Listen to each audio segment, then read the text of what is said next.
जानेंगे शेर शाह सूरी का इतिहास। शेर शाह का वास्तविक नाम फरीद खां था। उसका अफगानी पिता 24 दिसंबर 2024। शेर शाह का वास्तविक नाम फरीद खां था।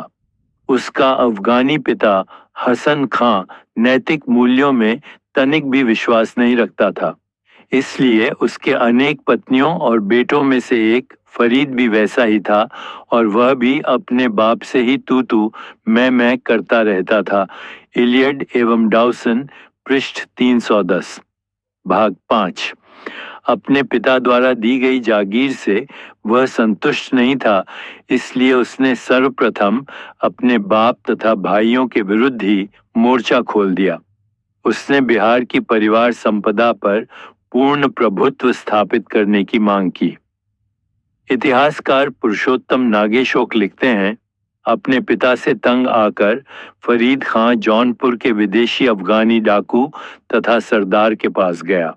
वहां उसे इस्लामी जन्नत प्राप्त करने का प्रशिक्षण दिया जाता था, जिसमें हिंदू मूर्तियों को तोड़ना, मंदिरों को मस्जिद में परिवर्तन करना, हिंदू संपत्ति लूटना, हिंदू ललनाओं को भगाना, बच्चों का अपहरण, क्रूरतापूर्वक लोगों का धर्म परिवर्तन करना आदि, और आगे फरीद खां अपना पूरा जीवन इन्हीं कार्यों में लगा दिया।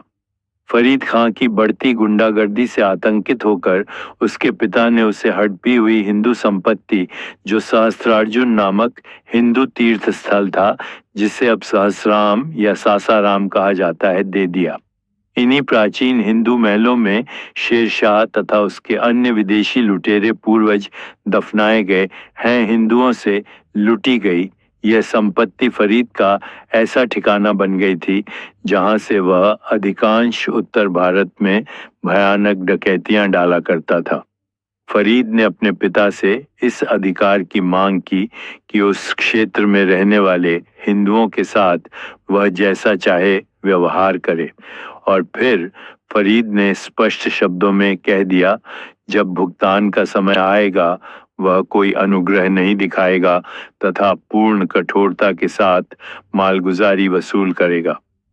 इलियड एवं डाउसन, पृष्ठ 313, भाग 4। फरीद खां हिंदुओं से अधिक धन चूस लेना चाहता था, ताकि उसकी सहायता से वह और भी अधिक मुस्लिम लुटेरों को एकत्र कर अन्य भूभागों पर हमला कर सके। उसने अपने लुटेरों से कहा, इन परगनों में कुछ ऐसे जमींदार हैं जो न तो कभी गवर्नर के सामने आए और न उन्होंने पूरी मालगुजारी ही दी। उन्हें कैसे समाप्त किया जाए? उसने सभी जागीरहीन चोर लुटेरे अफगानों तथा जाति वालों को कहला भेजा कि मैं तुम्हें खाना कपड़ा दूंगा। इन विद्रोहियों जागीरदारों से जो कुछ सामान या धन ले लो वह सब तुम्हारा है। मैं स्वयं तुम्हें घोड़े दूंगा। इसमें जो अच्छा काम कर दिखाएगा उसे अच्छी जागीर दिलाऊंगा। यह सुनकर वे लोग अति प्रसन्न हुए। वही पृष्ठ 314। पुरुषोत्तम नागेश ओक लिखते हैं, पाजी शेर शाह बड़ा धूर्त था। उसने अपने परगनों के हिंदुओं को साज सामान समेत घोड़े छीनकर शेष हिंदुओं को दास बनाने के लिए अपने गुंडे मुसलमानों को आदेश दिया। शीघ्र ही वे हिंदुओं के गांवों को लूट उनके बच्चों, पशुओं तथा संपत्ति को ले आए।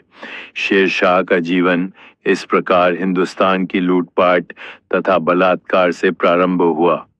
अपने लुटेरे सैनिकों को वह समस्त संपत्ति दे देता था, किंतु बच्चों तथा स्त्रियों को अपने पास रख लेता था। बच्चों को इस्लाम में दीक्षित कर देता और स्त्रियों को अपने हरम में बलात्कार के लिए ठूंस लेता तथा मुखियाओं को कहला भेजता, मुझे मेरे हक दो, यदि नहीं दोगे तो मैं तुम्हारी पत्नियों तथा बच्चों को बेच दूंगा और फिर तुम्हें कहीं स्थापित नहीं होने दूंगा। इस प्रकार वह शेर शाह, जिसे भारतीय इतिहासों में बहुत बड़ा उपकारी चित्रित किया जाता है, बहुत बड़ा नीच, डाकू, लुटेरा, चोर, बलात्कारी, अपहरणकर्ता तथा मक्का हत्यारा ठहरता है। उसने यह भी कहा, तुम जहाँ कहीं जाओ वहीं मैं तुम्हारा पीछा करूंगा, तथा तुम जिस गांव में जाओगे वहां के मुखियाओं को मैं आज्ञा दूंगा कि वे तुम्हें पकड़कर मेरे हवाले कर दें, अन्यथा मैं उस पर भी आक्रमण करूंगा। इस प्रकार शेरशाह ने अपने परगनों के हिंदुओं को प्रताड़ित कर उन्हें मुसलमान बनने पर मजबूर कर दिया, और जो मुसलमान नहीं बने उन्हें वहां से लूट कर भगा दिया और उनके घरों में मुसलमानों को बसा दिया। बहुत तड़के फरीद खां ने हिंदू जमींदारों पर आक्रमण किया, सभी विद्रोहियों हिंदुओं को मार दिया और उनके सभी स्त्री बच्चों को बंदी बनाकर अपने लोगों को आदेश दिया कि वह उन्हें चाहे बेच दें चाहे दास बना लें, अर्थात हरम में डाल लें, तथा अन्य लोगों मुसलमानों को लाकर गांवों में बसा दें। तारीख ए शेर शाही। लेखक अब्बास खां। अपने अश्वारोहियों को उसने आज्ञा दी कि वे गांवों के चारों ओर घूमें, सब आदमियों को मार दें तथा स्त्री बच्चों को बंदी बना लें, किसी को कृषि न करने दें तथा पहले की बोई हुई फसल नष्ट कर दें, किसी को पड़ोस से कुछ न लाने दें और गांव से बाहर कुछ न ले जाने दें। अपने पियादों को वह सभी जंगल काट डालने का आदेश देता। जब वह पूरी तरह कट जाता, वह पुराने स्थान से आगे बढ़ जाता और अन्य गांव का घेरा डालकर उस पर अधिकार कर लेता। वही पृष्ठ 316 भाग 4। इस प्रकार अधिक खेती करने के स्थान पर शेरशाह ने सभी वन काटकर, सभी आदमियों को कत्ल कर, स्त्रियों के साथ बलात्कार कर, कृषि भूमि जलाकर, अनेक डकैतियां डाल भारत को वीरान कर दिया। फरीद खां के इन आतंकी कारनामों से विचलित होकर उसके पिता ने उसे अपने दिए गए जागीरों से उसे वंचित कर दिया। तब फरीद खां ने आगरा पहुंचकर दौलत खां की सरपरस्ती की और प्रेम अपने पिता के विरुद्ध उसका सहयोग मांगा। दौलत खान ने जब इब्राहिम लोदी से इस बाबत आज्ञा मांगी तो इब्राहिम लोदी ने यह कहकर नकार दिया कि वह बहुत बुरा आदमी है, अपने ही पिता के विरुद्ध शिकायतें करता है।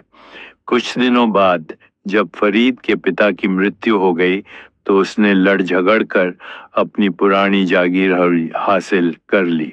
जब बाबर से इब्राहिम लोदी पानीपत की लड़ाई में हार गया और मारा गया तो बिहार का जागीरदार बिहार खां खुद को बिहार का स्वतंत्र शासक घोषित कर दिया। तब धूर्त फरीद खां ने उससे दोस्ती कर ली। एक बार बिहार खां के साथ शिकार करते समय कहा जाता है उसने एक शेर को मार गिराया था, तभी से फरीद शेर खां कहा जाने लगा। पुरुषोत्तम नागेशोक लिखते हैं, शेरशाह ने यह जानने के लिए दिल्ली आगरे में बाबर की सेवा की कि मुगल लुटेरे हिंदुस्तान को किस प्रकार नष्ट भ्रष्ट करते हैं। बाबर को यह समझते देर न लगी कि शेरशाह की चालें संदेह से भरी हुई है तथा उसके कार्य अपराधपूर्ण है। बाबर ने शेरशाह की गिरफ्तारी के आदेश दे दिए, किंतु उसे पहले से ही पता लग गया था, अतः वह बिहार भाग गया। ठीक इसी समय बिहार का सुल्तान मोहम्मद मर गया। उसने लोहानी मुसलमानों से सुलह कर ली और बंगाल के मुस्लिम शासक पर आक्रमण कर दिया। शेरशाह की विजय हुई। स्पष्ट है कि वह कठोरता तथा प्रवंचना, क्रूरता तथा डाकूपन का मिश्रण था, और फिर भी इस कमीने पाशविक पाजी शेरशाह को भारतीय इतिहास में सिंह का रूप दे दिया गया है। शेरशाह ने धोखे से चुनारगढ़ पर अधिकार कर लिया और कुसैन नामक विधवा, जिसका पति नासिर खां मर चुका था, उसके महल पर आक्रमण कर उसे अपने हरम में डाल लिया और उसके पति ने हिंदू घरों से जिस 60 मन सोने को लुटा था उस पर अधिकार कर लिया। इसी तरह एक अन्य निस्सहाय यवन विधवा फतेह मलिका को भी अपने हरम में डाल लिया था। उसके पास से 300 मन स्वर्ण, जो उसके लुटेरे पिता और पति ने हिंदू घरों से लूटा था, उस पर अधिकार कर लिया। चुनारगढ़ को जब हुमायूं ने घेर लिया तो वह अपने पत्नियों, रखैलों, बच्चों सहित दुर्ग छोड़कर बिहार भाग आया और रोहतास दुर्ग के हिंदू सरदार से शरण की मांग की। भावुक हिंदू मूर्ख बन गए और प्रवंचित हिंदू वजीर ने उन्हें शरण दे दी। शेरशाह की गतिविधियों से राजा हरिकृष्ण राय को उस पर संदेह हुआ, किंतु उसके मंत्री, जिसे शेरशाह ने 6 मन स्वर्ण घूस में दिया था, अपने वचन की आन रखने पर अड़ गया। शेरशाह जानता था कि एक बार दुर्ग में प्रवेश कर जाने पर वह उसे ही वापस नहीं छीन लेगा, अपितु संपूर्ण हिंदू कोश एवं उनकी स्त्रियों पर भी अधिकार कर लेगा। और हुआ भी ऐसा ही। तारीख ए खां जहान लोधी में वर्णन है कि किस प्रकार अपने सभी अफगानी पूर्वजों की भांति कृतज्ञ शेरशाह ने हिंदू आतिथ्य का दुरुपयोग किया। उसने यवन स्त्रियों को बिठाकर कुछ पालकियां भेजी। हिंदू रक्षकों ने उन्हें देखा भाला और जाने की आज्ञा दे दी। फिर मक्कार शेरशाह ने कहा कि उसे यह अच्छा नहीं लगता कि उसकी सभी स्त्रियों को उघाड़ कर देखा जाए, अतः शेष पालकियों को बिना जांच किए ही घुसने दिया जाए। उनके अंदर सशस्त्र अफगान विश्वासघाती थे। जब सभी पालकियां अंदर पहुंच गईं, बुर्काधारी अफगान सैनिकों ने चुपके से रात में निकलकर हिंदू द्वार रक्षक को वश में करके समीप ही तैयार खड़ी शेरशाह की सेना के लिए द्वार खोल दिया। विश्वासघाती अफगान सेना ने हिंदू सेना काट डाली, समस्त हिंदू ललनाओं तथा संपत्ति को हथिया लिया एवं भीतर के सभी मंदिर मस्जिदों में परिवर्तित कर दिए। हुमायूं ने जब शेरशाह पर आक्रमण किया तो उसने आत्मसमर्पण का स्वांग किया और हुमायूं को विलासिता और लुटी हुई स्त्रियों के भोग में लगाकर वह खुद वाराणसी पर हमला कर दिया और वहां भयानक नरसंहार, लूटपाट तथा मंदिरों का अपवित्रीकरण किया। फिर शेरशाह की सेना कन्नौज तथा संभल में मुगलों से भिड़ गई और उन्हें पराजित किया। तब जाकर हुमायूं का नशा उतरा और शेरशाह के विरुद्ध सैन्य अभियान शुरू किया। हुमायूं के लिए विनाशकारी निर्णायक युद्ध 1538 ईस्वी के चौसा तथा बक्सर के बीच शाते गांव में हुआ, जिसमें हुमायूं पराजित हुआ और शेरशाह विजयी भी हुआ। यह सोचकर कि 4000 बंदी स्त्रियों को भोगने में ही उसकी सेना न लग जाए और सुरक्षा कमजोर पड़ जाए, उसने सभी बंदी स्त्रियों को रात होने तक शेरशाह के शिविर में रखने का आदेश दिया। इस विजय के बाद डाकू शेर खां बादशाह शेरशाह घोषित कर दिया गया। इस विजय के बाद डाकू शेरशाह और भी खूंखार हो गया। इलियड एवं डाउसन अपने ग्रंथ के 6ठे भाग के पृष्ठ 378 पर लिखते हैं, कुछ भी भला करने के स्थान पर शेरशाह ने दिल्ली तथा आगरे को उजाड़ देने का आदेश दिया। पुरुषोत्तम नागेश ओक लिखते हैं, 1540 ईस्वी के युद्ध में हारने के बाद हुमायूं हिंदुस्तान से बाहर भाग गया। अब शेरशाह ने हिंदुस्तान के सिंहासन पर उसके स्थान पर महान लुटेरे के रूप में अधिकार कर लिया तथा जिन भूखंडों को जीता था वहां से हिंदुओं को निष्कासित कर अफगानों को बसाने लगा।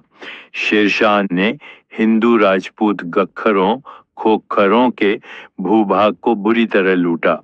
इतना ही नहीं, हिंदू गख्खर बादशाह सारंग की युवा कन्या का अपहरण कर खवास खां को बलात्कार के लिए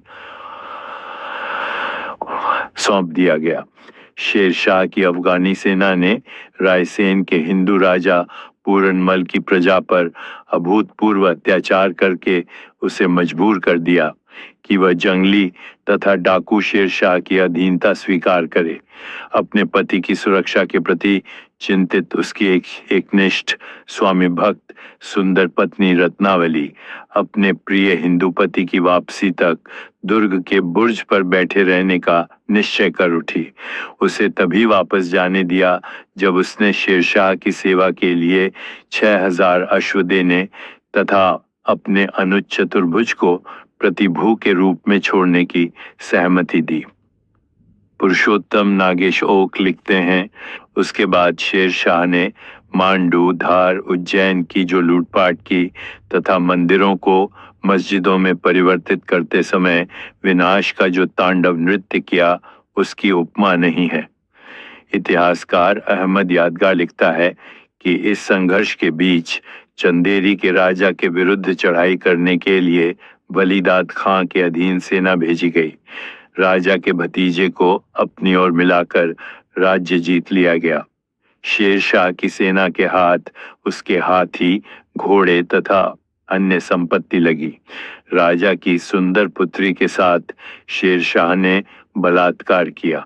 शेर शाह बहुत दिनों से रायसेन के हिंदू राजा पूरनमल की सुगृहिणी रत्नावली का सतीत्व भ्रष्ट करना चाहता था। उसने रायसेन को घेर लिया। पूरनमल की वीर हिंदू सेना ने उन घिराव करने वाले अफगान लुटेरों को इस सफलतापूर्वक काट डाला कि वे उससे बहुत डर गए। दुर्ग पर अधिकार करने तथा हिंदू दुर्ग रक्षकों को पराजित न कर सकने पर शेरशाह ने वही पुरानी म्लेच्छ युक्तियां अपनाई। हिंदू जनता को कष्ट देना, उनकी स्त्रियों के साथ बलात्कार करना, उनकी फसल तथा घरों को जला देना एवं उनके बच्चों को बहुत कष्ट देना। इन रोंगटे खड़े कर देने वाले अत्याचारों से द्रवित हो पूरनमल ने दुर्ग खाली कर देने का वचन दिया, इस शर्त पर कि उसके परिवार तथा दुर्ग रक्षकों को सुरक्षापूर्वक चले जाने दिया जाएगा। उसने कुरान की शपथ खाकर वचन दिया, पर स्वाभाविक विश्वासघात के अनुसार रात में इंसा खां हबीब को आदेश दिया गया कि एक निश्चित स्थान पर हाथियों सहित अपनी सेना एकत्र करे। उसने हसीब खां को पूरनमल पर नजर रखने का आदेश दिया कि वह भागने न पाए। वही पृष्ठ 402 भाग 4। राजा पूरनमल को जब शेरशाह के इस विश्वासघात की खबर लगी कि कुरान की शपथ ताक पर रखकर शेरशाह लोगों को जान से मारने और स्त्रियों को भ्रष्ट करने की ठान ली है, अपनी प्राण प्रिय पत्नी रत्नावली के शिविर में जा उनका सिर काट दिया तथा बाहर आकर अपने साथियों से कहा, मैंने यह किया है, क्या आप भी अपनी पत्नियों एवं परिवारों का यही करेंगे? फिर सभी अपने स्त्रियों, बहनों, बेटियों का खुद गर्दन काटकर महान वीरता एवं शौर्य का प्रदर्शन करते हुए शेरशाह के सैनिकों से लड़ते हुए वीर गति को प्राप्त हुए। जो अपनी स्त्रियों के गर्दनें नहीं काट सके, उनकी स्त्रियों को पकड़ लिया गया। पूरनमल की एक कन्या एवं उसके अग्रज के 3 पुत्र जीवित पकड़ लिए गए, शेष को मार डाला गया। शेरशाह ने पूरनमल की कन्या को कुछ अफगानों को दे दिया ताकि वे उसे बाजारों में नचाएं तथा बच्चों को नपुंसक बना देने का आदेश दे दिया गया ताकि अत्याचारियों यानी हिंदुओं की वंश वृद्धि न हो पाए। रायसेन के दुर्ग को उसने मुंशी शाहबाज खां को दे दिया। अब्बास खां की तारीख ए शेरशाही पृष्ठ 402 से 403 भाग 4। इलियट एवं डाउसन शेरशाह को सबसे बड़ा दोहक इस बात का था कि उसकी पूरनमल की पत्नी रत्नावली का सतीत्व भंग करने की इच्छा पूर्ण नहीं हुई। राजपूत सरदार वासुदेव तथा राजकुंवर राजपूत जाति के विरुद्ध भी शेरशाह ने ऐसे ही घोर क्रूर कृत्य किए। शेरशाह को कुछ दरबारियों ने दक्षिण भारत पर आक्रमण करने की सलाह दिया तो उसने कहा कि तुम्हारी बातें सही है, पर इधर सुल्तान इब्राहिम लोदी के समय मूर्ति पूजकों ने इस्लाम के देश भारत को काफिरों हिंदुओं से भर दिया है तथा मस्जिदों मंदिर को भ्रष्ट कर बनाए गए में पुनः मूर्तियां रख दी है। दिल्ली एवं मालवा प्रांत पर अधिकार कर लिया है। इन काफिरों हिंदुओं से देश को जब तक मैं साफ नहीं कर लेता, मैं अन्य किसी ओर नहीं जाऊंगा। सर्वप्रथम मैं इस पतित इब्न-ए-सी हिंदुओं को निर्मूल करूंगा। वही पृष्ठ 400 3 से 404। अब शैतान शेरशाह ने फतेहपुर सिकड़ी पर हमला किया। इससे पहले कि वे गांव वालों का कत्लेआम करते और स्त्रियों को भ्रष्ट करते, 2 वीर राजपूत योद्धा अपने दल बल के साथ उसके सामने आ डटे। एक थे जय चंदेल और दूसरा गोहा। इन्होंने अपने अपने शौर्य से शेरशाह के 30 लाख की समुद्री सेना को तहस नहस कर दिया, परंतु संख्या बल में अत्यधिक कम होने के कारण वे वीर गति को प्राप्त हुए। शेरशाह ने कहा, एक बाजरे के दाने के लिए हम दिल्ली की सल्तनत ही खो दिए होते, और वह आगरा लौट गया। कालिंजर हिंदुओं का बहुत बड़ा गढ़ था। इसका वीर हिंदू राजा कीर्त सिंह था। शेरशाह ने कालिंजर दुर्ग का घेरा डाला। घेरा डालने वाले अफगानों ने खोदी हुई मिट्टी का टीला बना लिया और उस पर चढ़कर कालिंजर के घरों तथा सड़कों पर हिंदुओं पर बाणों तथा बंदूकों से हमला कर दिया। अब्बास खां की तारीख ए शेरशाही में लिखा है कि कीर्त सिंह की स्त्रियों में एक बालिका थी। शेरशाह ने उसकी अत्यधिक प्रशंसा सुनी थी। वह उसे प्राप्त करने की ही सोचता रहा, क्योंकि उसे भय था कि ऐसा न हो कि वह जौहर कर ले। नाश्ता करते वक्त शेख निजाम ने शेरशाह से कहा, इन काफिरों हिंदुओं के विरुद्ध जिहाद छेड़ने के सामान और कुछ नहीं है। यदि आप मर जाते हैं तो शहीद कहलाएंगे, यदि जीवित रहते हैं तो गाजी। वही पृष्ठ 408। शेख की बातों से उत्तेजित होकर शेरशाह ने दरिया खां को गोले लाने के लिए आदेश दिया तथा टीले के ऊपर चढ़कर स्वयं अनेक बाण छोड़ते हुए दरिया खां को आवाज लगाया। दरिया खां गोला ले आया। शेरशाह टीले से नीचे उतरकर गोलों के समीप ही खड़ा हो गया। जब वे लोग गोले दाग रहे थे, दीवार से टकरा कर आए एक गोले ने शेरशाह के समीप रखे गोले के ढेर में ही आग लगा दिया। गोले के ढेर में विस्फोट हो गया और वह निर्दयी डाकू शेरशाह, जिसने अपना समूचा जीवन विश्वासघातों एवं व्यभिचारों में व्यतीत किया, जीवित ही झुलस गया। उसका चेहरा अत्यंत विकृत हो गया था। वह ऐंठने और बुरी तरह चिल्लाने लगा। इस परिस्थिति में भी वो हिंदुओं के कत्लेआम का ही आदेश देता रहा और उसी अवस्था में मर गया। इतिहासकार पुरुषोत्तम नागेश ओक लिखते हैं, मई 1545 की भरी दोपहरी में गोलों के विस्फोट के तुरंत पश्चात शेरशाह का शरीर भुनकर समाप्त हो गया था। इस प्रकार अफगान लुटेरे तथा डाकू शेरशाह, जो अपने कुकृत्यों के कारण मानवता पर बहुत बड़ा कलंक था, के जीवन का समुचित